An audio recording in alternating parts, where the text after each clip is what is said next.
cosa muy importante. Todos los que estamos aquí, o muchos de los que estamos aquí, recibimos un poder estatal. Ese poder estatal nos permite dar órdenes, pero hay una realidad, es que al final las órdenes se cumplen o no se cumplen en función de lo que todos llevamos en el lado izquierdo o en el lado derecho.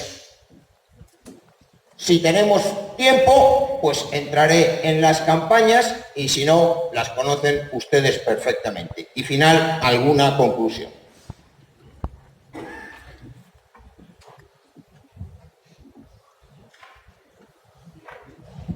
¿Dónde me he basado? ¿Qué corrientes se mueven en la península española en estos temas ahora mismo? Hay dos elementos claros. El Archivo General de Indias, en Sevilla, y el Archivo General Militar. El Archivo General Militar, con sus distintas sedes, a las cuales ustedes todos tienen derechos de pedir documentación, tiene una maravilla, que son las hojas de servicios. Revisando autores, para el tema de la guerra de la independencia, sé que hay magníficas obras británicas y magníficas obras francesas, pero por simplificar, me quedo con la de Arteche por parte de España. Un libro o una colección que no tiene precio y además es muy importante para el tema que vamos a tocar porque da mucha información sobre la composición de los regimientos, batallones, grupos y escuadrones que participaron, que es la historia orgánica del conde de Clonar. Paso, por no hacer largo la lista, a dos publicaciones. Uno es la base de datos de la Guerra de la Independencia de José Sañudo. En la actualidad, hoy me ha prometido, mientras estaba aquí hablando, que tendrá metida 118.000 fichas. Y la segunda es un clásico que conocen ustedes perfectamente, que son las banderas olvidadas de Albi. Si tocamos aspectos sociológicos, Lynch es clave. Y no podemos olvidar en ningún momento la última publicación o de las últimas publicaciones de Quintero Sarabia sobre Pablo Morillo. En el aspecto económico, creo que hay que destacar a dos autores. Uno, el profesor Velarde,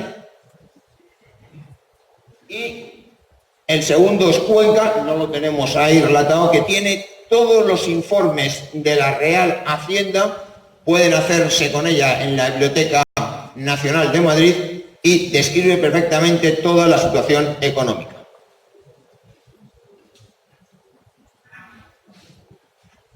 Y como no podía ser de otra manera, perfectamente coordinado con el general, voy a usar el mismo mapa. Y solamente una idea que luego nos va a ser importante, creo que es importante. Recordar, lo saben ustedes perfectamente, virreinatos 2, en un momento determinado 4, lo ha dicho el general, organización administrativo-militar y asegurar, porque ese fue el motivo que la Corte de Madrid llevó a aumentar esos dos virreinatos, asegurar el comercio, la salida de la riqueza de América hacia Península por el Río de la Plata y por la zona de Barlovento. Zona Barlovento, Virreinato de Nueva Granada. Río de la Plata, Montevideo, Buenos Aires.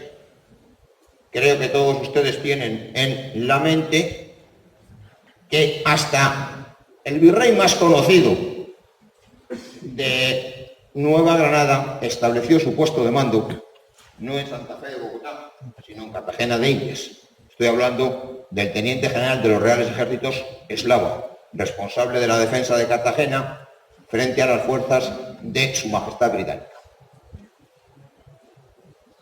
No voy a mencionar, porque no tenemos tiempo, pero es muy importante, aspectos de hacienda militar el tema de los situados. Prácticamente todos los virreinatos, a partir de 1812, las provincias eran deficitarias y solamente los situados de México, Lima y Caracas podían compensar. Importante tenerlo en la mente, y también se ha tocado anteriormente en la anterior charla, por lo cual no la voy a mencionar, el aspecto sociológico, sobre todo en el virreinato de Nueva Granada. Si hablamos de historia militar, hay una cosa que está clara. Durante 100 años, durante todo el siglo XVIII, la monarquía católica estuvo 35 años enfrentada a Inglaterra, con lo cual la defensa, la organización fue contra o para oponerse a esa situación.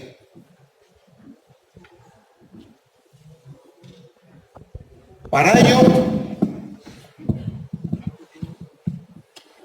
el sistema que en el fondo se pensó es la tríada defensiva. No hay defensa en la monarquía organizada de los virreinatos hasta la llegada de Felipe V, el cambio de dinastía con los Borbones. La tríada eran 3 elementos: fortalezas, armada y reales ejércitos. Como ustedes saben, desde los tiempos de Carlos I a la muerte, con Felipe V, el ejército de su Majestad Católica se denomina reales ejércitos, con sus distintas porciones. Una, las fuerzas de servicio continuo. 2, las fuerzas departamentales. Y 3, las milicias en sus diferentes extensiones. Hay un cuarto elemento que es fundamental: Hacienda. Porque Hacienda era la que en el fondo decía al ingeniero real, que dependía del virrey, si se construía o no se construía. La única solución para unificar estos 3 elementos estribaba en que los virreyes fueran una cosa: fueran oficiales generales. Oficiales generales que hoy día, en el sentido que usamos, hemos perdido la expresión. Todos nosotros hablamos de generales. Y por contra, cuando se refieren a los restantes miembros con mando y autoridad real en las Fuerzas Armadas, hablamos de coroneles, tenientes coroneles, comandantes, capitanes. Oficial general era aquel que tenía capacidad para decidir en distintos ramos de la administración, a diferencia de los demás que no la tenían.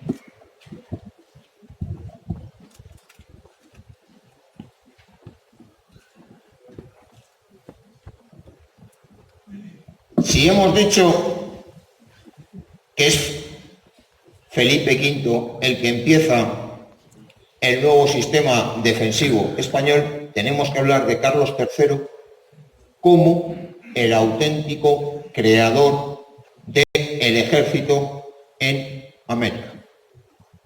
Hay una fecha que no es muy buena para la monarquía, que es la caída de Cuba y La Habana, esencialmente, y de Filipinas en la campaña de 1762. Supone que hasta ahora lo que había hecho el monarca había funcionado. Vivíamos, si me permiten ustedes, un poco en ese sueño de la defensa de Cartagena de Indias. Pero el día que cayó La Habana, que era la perla de la monarquía, hubo que cambiar toda la estructura. Al cambiarse toda esa estructura, había que reformar. En esa reforma, lo primero que se vio es que no había capacidad económica para generar todos los elementos de la defensa desde la península, con lo cual cada vez había que dar mayor paso a la defensa a el personal americano. Se va a empezar a producir, tenemos las reformas de O'Reilly que entran por Cuba, van hacia Nueva España, entran con dificultad porque los virreyes han tenido sus más y sus menos, pero han mantenido bien el tema en el virreinato de Perú, y empieza a aparecer las milicias regladas. La diferencia es que a cada una de esas unidades de milicias se le va a meter un pie de tropa veterana. Pie es la palabra que se usaba en aquellos tiempos de plantilla, módulo de planeamiento o, como dirían los sajones, tablas de organización y equipamiento. Con lo cual, lo que hacía era empezar a crear unos núcleos, y en esas unidades cada vez va entrando mayor número de personal americano, y sobre todo va entrando personal americano como oficiales.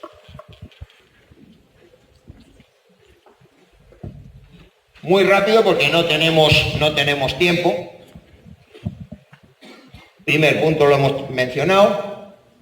Hasta 1760. Bueno, pues las fuerzas que defienden América, 3 elementos en los reales ejércitos.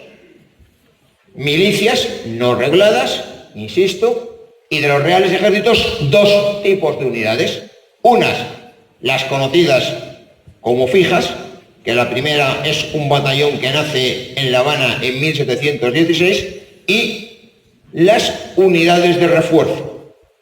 Las unidades de refuerzo que van a cambiar, hay legislación, el decreto de muda de guarniciones para toda la monarquía no se va a llevar nunca a cabo, y lo que va a hacerse es mandar a cada uno de los virreinatos una media de 1 o 2 batallones con un tiempo no ajustado a parámetros, y que serán la base posteriormente para constituir los fijos. ¿Qué es lo que manda la monarquía católica? Pues infantes, oficiales del Real Cuerpo de Artillería, ingenieros, que no zapadores porque no existían, y dragones. Dragones, lo saben ustedes perfectamente, eran aquellos institutos con capacidad de combate pie a tierra y a caballo. Eran unidades que tenían armamento de infantería muy potente para lo que era antes, y que podían ser la punta de reacción ante un desembarco o cualquier otra circunstancia. El crecimiento del personal americano es total.